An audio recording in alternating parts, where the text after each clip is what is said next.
That sound you hear in the background, that is my pressure canner going. Started having some problems with it, not holding pressure long enough for the cans or jars to settle down inside it. So I had to do a clean and run up. It's actually running vinegar through it. And I don't believe I've ever done a video about canning stuff, and I think maybe it's getting close to time that I do. So at some near time in the future, we may do that. I may pressure can some meat if this thing meets spec after I run it through. I'm trying to get it where it has a 30-minute or better bleed off time, but it failed the test earlier. It was the dadgum lock valve. What they do in these Presto canners and a lot of other ones is they have a little aluminum valve or little pin. When the pressure starts getting high enough, it goes bloop, and it pushes a cam up that keeps you from opening the canner. Now, any person that uses a canner should have enough common sense to know that you don't open it until all the pressure is bled off, but I guess there's no accounting for the stupid, which means the machinery does not run as efficiently and it develops more leaks. I'll show you what I'm talking about. Let me pause the video and I'll turn it around and show you. This is my canner operating. It is up to pressure. This is another thing they say you can't do, but you actually can, but you have to allow for a longer lead-in time because it takes longer to bring the water to a boil, which means it takes a little longer to get up to pressure. It takes about 15 minutes 30 seconds on this one, on that particular hot plate. But this is the part right here, and I'm not going to touch it because this thing is red hot. That thing right there, the safety crap, that's what failed on this one, or was beginning to, and causing premature bleed off of the pressure. So I have cleaned the washer, the rubber washer, and I have cleaned the lapped surface that the washer presses against. But that thing, when the pressure gets up, that goes whoop, and it pops up, and it keeps you from rotating the lid. There's actually a catch in there when it pops up that you can't turn it counterclockwise. And that little black pin way over there, that's the pop-off. That also was leaking the first canning batch I did with this a little while back.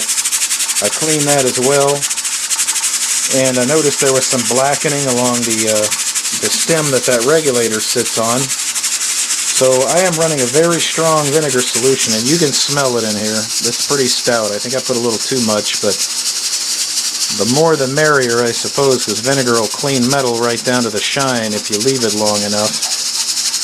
But as you can see, hot plate is actually pushing it. It's not doing the best job.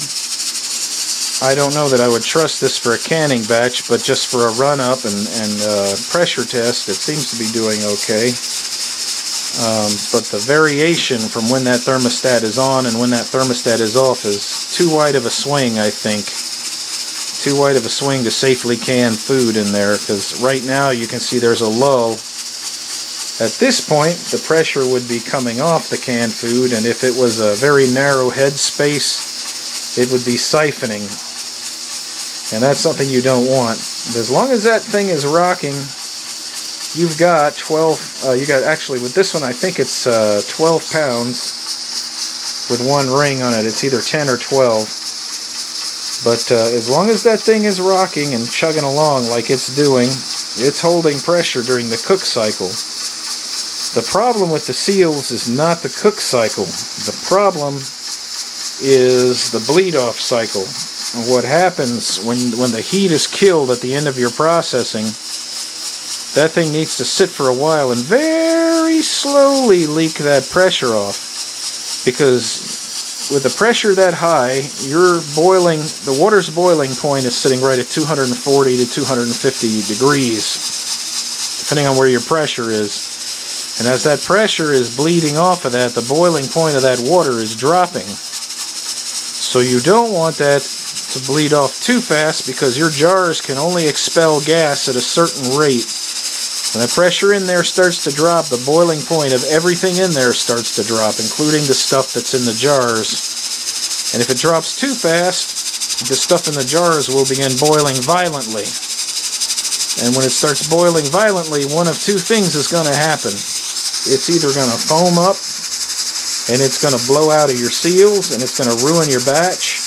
Or, if you screwed them down too tight, it's going to boil violently, pressure is going to build up, and it's going to explode your jars.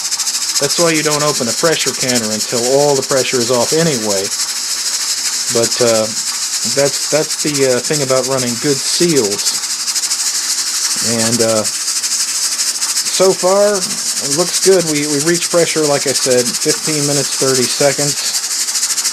And we're running at 12 pounds. I did pressurize it up to 15 pounds the last time. But because of the erratic nature of this hot plate, it almost looked like it was going to blow the pop off. So I backed it down to 10 to 12 pounds, which seems to do okay. Everything's looking good. And we're going to see. We're going to see what happens. This is the thing I'm watching right here, because this is where it started leaking, and it shortened my depressurization time. And it seems to be that way. Anytime anybody adds safety crap to something, it ruins its efficiency and causes more problems having the safety crap than it did before it had it. So what I may do is with this thing, because I got enough common sense not to open it until the pressure's off of it, I'm probably going to take that out if it leaks again. I'm going to get a rubber washer, 2 big steel washers, and a bolt and a nut, and I'm going to seal that hole so that doesn't ever leak again. But I honestly hate these things. I hate these things with the rubber gaskets and the rubber seals. It's all crap that can fail. It's all crap that can fail. They used to make these where all the way around you had about 6 to 8 bolts. They were like levers that you flip up, and then you would screw them down.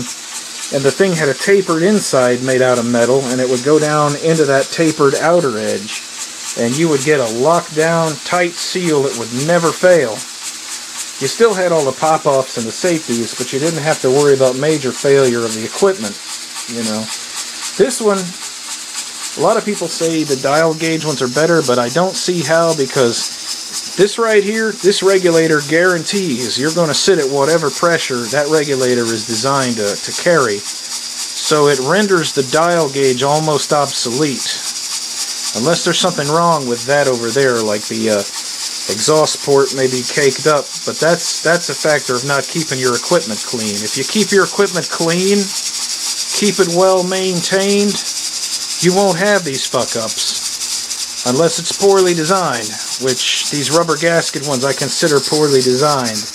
They were better off when they had solid contact, you know. You set them up right and they worked. And they worked, you know. But that's what we're doing here. Like I said, we got a strong mix. In fact, the air is rather rife with vinegar right now. But hopefully it's etching all that crap off, that scale and all that other crap that's built up. Which you wouldn't expect with steam. You know, why does it build up in steam? Steam is pure water, supposedly.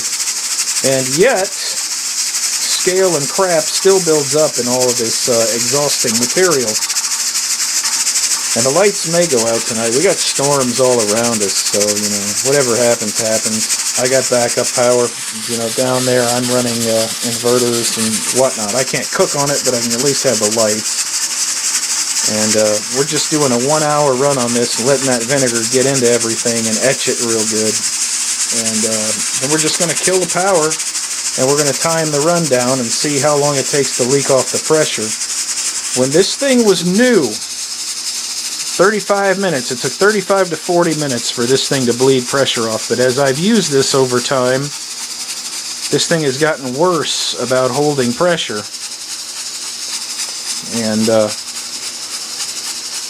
that shouldn't be happening. A piece of equipment that's well engineered shouldn't have these problems. So we're going to time it, and we'll see.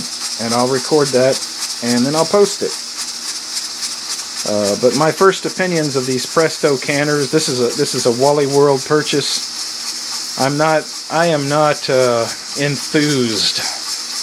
I would rather have a different brand with, like I said, with the solid bolt down lid, because you know it's sealed. When you turn that last bolt, you know it's sealed, and it ain't gonna unseal.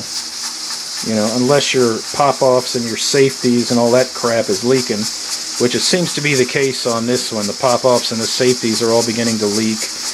And that gasket, the second batch I ever did with this thing, that gasket around there's a black rubber gasket. That thing started crackling and popping and leaking. Doesn't do it bad. It would still hold the proper amount of time. But, you know, just stuff that shouldn't be failing. Stuff that could be better engineered. But it still does the job, and we'll see. If it holds the proper time, then I'm going to get some beans and some jars, and I'm going to can a batch of beans with it probably in the next day or two. But I think I'm going to get a better heat source. I don't like doing it on a hot plate, and they don't recommend you do it, and mostly it's because the swing from when that thing turns on and when it turns off, the temperature swing is very erratic. I've had better hot plates, I've had worse ones, and it seems to make a difference. But that's pretty much it for now. Y'all have a good one, YouTube. Actually, appending to that, I would say probably, above all things, if you can get something better than the baseline, cheapest pressure canner that you can get your hands on, stay away from that one. Stay away from that one, because that's not a very good canner. It's not.